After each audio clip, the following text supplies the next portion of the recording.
Le 10 juin 2026 à Mbaïki, localité située à 105 km de Bangui, la MINUSCA a officiellement procédé au transfert de sa base opérationnelle de Mbaïki et 6 autres bases dans les localités de Bamingui, Dekwa, Djilapoko, Ipi, Kwango et Pombolo au gouvernement centrafricain lors d'une cérémonie conduite par le Premier ministre Félix Moloa et la représentante spéciale du secrétaire général des Nations Unies pour la République centrafricaine et chef de la MINUSCA, Valentine Rugwabiza. C'était en présence des membres du corps diplomatique, des partenaires techniques et financiers, des autorités préfectorales, outre les représentants des communautés. Le processus de cession d'infrastructures et de transfert progressif de l'essentiel des tâches effectuées par la MINUSCA aux autorités nationales vise à renforcer les capacités de l'État et à consolider les acquis sécuritaires obtenus au cours de la dernière décennie et à préparer progressivement la prise en charge complète des responsabilités sécuritaires par les institutions nationales. En remettant au gouvernement centrafricain ses bases, nous transférons aussi l'essentiel des tâches effectuées par la MINUSCA aux autorités nationales dans les zones concernées. Pour en citer quelques-unes, la sécurisation, la protection des civils, l'appui aux autorités civiles, ainsi que la maintenance de certaines voies d'accès. L'ensemble de ces transferts sont aujourd'hui rendus possibles par les progrès en matière de sécurité et de restauration de l'autorité de l'État depuis la mise en place de la mission multidimensionnelle qu'est la MINUSCA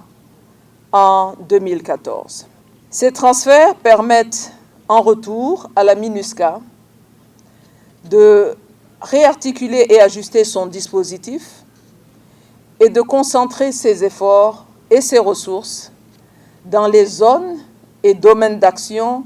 qui requièrent encore une attention soutenue. Le processus de cession d'infrastructures et de transfert progressif de l'essentiel des tâches effectuées par la MINUSCA aux autorités nationales vise à renforcer les capacités de l'État et à consolider les acquis sécuritaires obtenus au cours de la dernière décennie et à préparer progressivement la prise en charge complète des responsabilités sécuritaires par les institutions nationales.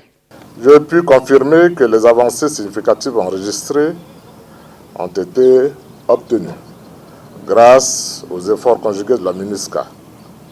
du gouvernement, de nos forces de défense et de sécurité, des communautés locales et de nos partenaires. Il s'agit entre autres de l'amélioration de la sécurité, du retour progressif de l'administration sur l'ensemble du territoire, de la restauration de la confiance des populations et de la relance des activités économiques et sociales. En recevant aujourd'hui ces sites et bases, le gouvernement prend l'engagement solennel d'en faire un bon usage au service de l'intérêt général, du développement local et du bien-être de ses concitoyens. Je formule le vœu que cette étape contribue davantage au renforcement de la souveraineté nationale, à la consolidation des acquis de la paix et à l'accélération de notre marche vers l'émergence. Ensemble, travaillons en synergie pour la parfaite réussite de la reconfiguration progressive de la mission de la MINUSCA.